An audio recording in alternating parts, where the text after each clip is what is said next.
Há uma antiga expressão entre os marinheiros que diz assim: depois dos 40 graus de latitude não há lei, depois dos 50 graus não há Deus. Essa frase descreve as condições extremas e perigosas encontradas nas altas latitudes do hemisfério sul, onde as leis e a ordem parecem desaparecer por causa do clima severo. O Cabo Horn está localizado a 56 graus de latitude sul, o que significa que as condições são ainda mais desafiadoras e perigosas.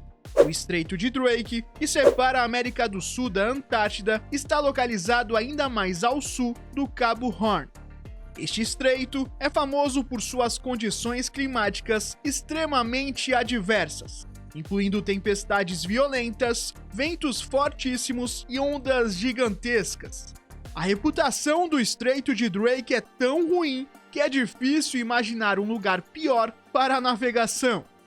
Neste vídeo, você vai descobrir onde está a corrente oceânica mais poderosa do mundo, porque os marinheiros tinham a honra de usar um brinco na orelha esquerda e como uma empresa privada conseguiu enfrentar estados inteiros. O Cabo Horn é o ponto mais meridional da América do Sul, numa ilha no sul da Terra do Fogo, que fica a mais de 800 quilômetros da Antártica. Para lugares como esse, a expressão "no fim do mundo" faz todo sentido. Essa região é o ponto onde dois oceanos se encontram, o Atlântico e o Pacífico. Esse encontro cria um clima único e desafiador, com condições extremas e perigosas para os marinheiros. Na ilha, o tempo é quase sempre ventoso e nublado, com pouca luz do sol, e chove mais de 280 dias por ano.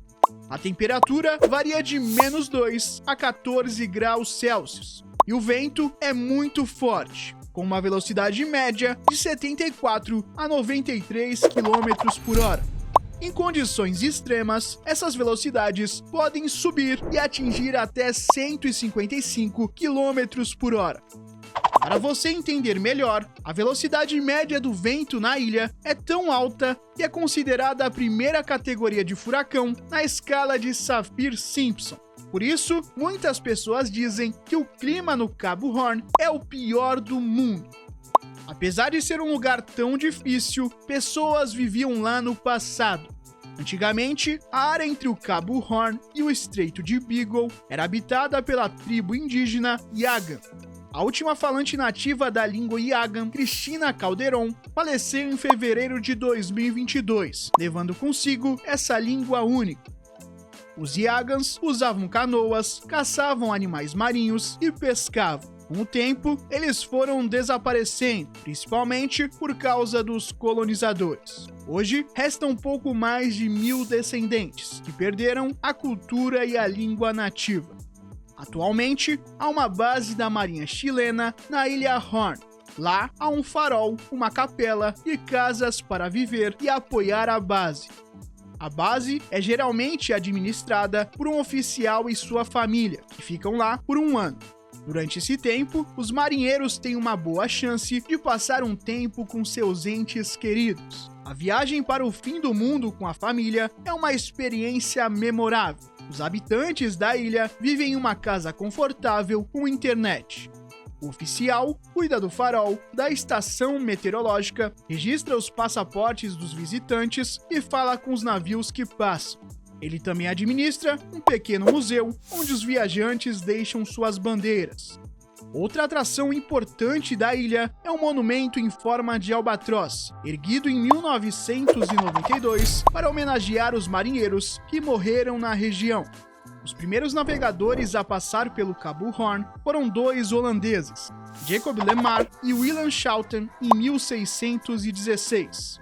O cabo foi chamado assim em homenagem à cidade de Horn, que fica na Holanda e ajudou a financiar a viagem.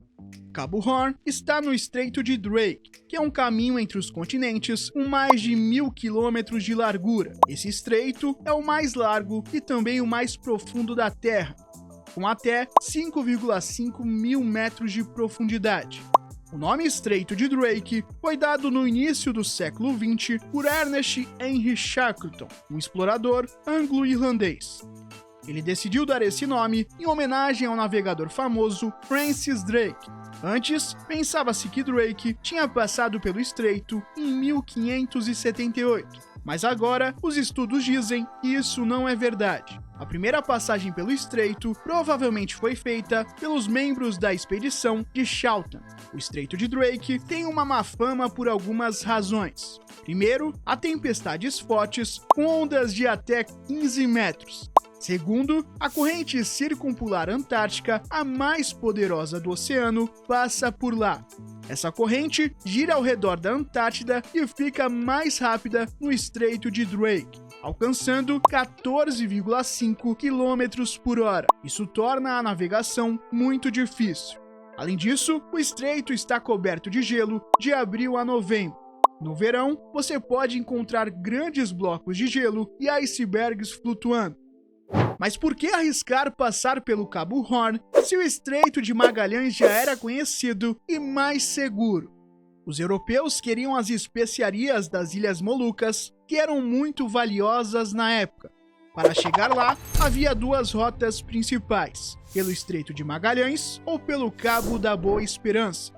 Porém, o Estreito de Magalhães estava sob o controle dos espanhóis e o Cabo da Boa Esperança estava controlado pelos portugueses. A partir de 1602, a Companhia Holandesa das Índias Orientais, uma poderosa empresa da época, começou a controlar essas rotas. Em 1669, a companhia tinha 40 navios de guerra, 150 navios comerciais, 50 mil funcionários e um exército de 10 mil soldados. Eles eram tão influentes que em 1641 expulsaram os portugueses da Indonésia sem a ajuda do governo holandês. Assim, os comerciantes independentes sem apoio militar sério que queriam passar do Atlântico para o Pacífico tinham apenas um caminho: o Estreito de Drake, contornando o Cabo Horn, que era extremamente perigoso. A navegação ao redor do Cabo Horn em navios à vela atingiu seu auge entre 1850 e 1914. Eles transportavam coisas importantes, como produtos da Austrália para a Inglaterra, chá da Índia para a Europa, e também levavam garimpeiros do leste dos Estados Unidos para a Califórnia. Infelizmente, esse período foi muito perigoso. Diversos navios afundaram e muitos marinheiros morreram.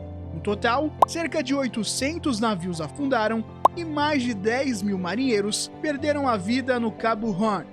A vida dos marinheiros melhorou muito a partir de 1914, quando foi terminado um dos maiores projetos da história, o Canal do Panamá. Esse canal liga o Oceano Pacífico ao Atlântico e, ao invés de viajar ao redor de toda a América do Sul, os navios podem simplesmente atravessar o canal, economizando uma grande distância e evitando as partes mais perigosas da viagem. Com o Canal do Panamá, a viagem ficou 1.000 quilômetros mais curta, o que ajudou muito no desenvolvimento dos navios e na economia global. Hoje, contornar o Cabo Horn e atravessar o Estreito de Drake é uma atração para turistas em busca de fortes emoções e um grande desafio para viajantes amantes do perigo. Os navios modernos de expedição têm estabilizadores que ajudam a reduzir o balanço, tornando a viagem mais confortável. Mas mesmo com essas tecnologias, a rota ainda é perigosa. Em 2010, o cruzeiro Clélia II teve um problema sério quando o motor parou no meio de uma forte tempestade no Estreito de Drake. O navio foi resgatado e chegou ao porto de Ushuaia, na Argentina, sem que ninguém se machucasse. Isso mostra que, por mais que as tecnologias avancem, a natureza ainda pode ser muito desafiadora e imprevisível. Hoje em dia, além dos cruzeiros turísticos, o único tráfego regular ao redor do Cabo Horn acontece em competições ou em viagens de volta ao mundo. Para quem navega a vela, passar pelo Estreito de Drake é tão desafiador quanto escalar o Everest para os alpinistas. Antigamente, se dizia que os marinheiros que conseguiam contornar o Cabo Horn pelo menos uma vez ganhavam o direito de usar um brinco de argola na orelha esquerda como símbolo de coragem. Apesar de ser um lugar difícil para os humanos, o Estreito de Drake é um lar para muitos animais. Quem navega por lá pode ter a sorte de ver golfinhos cruzados, baleias jubarte, pétreis gigantes e albatrozes errantes. Na Ilha Horn, você também pode encontrar pinguins, focas e leões marinhos. Em 2005, o Parque Nacional Cabo de Horn, que inclui a Ilha Horn, foi declarado Patrimônio Natural da Humanidade pela Unesco.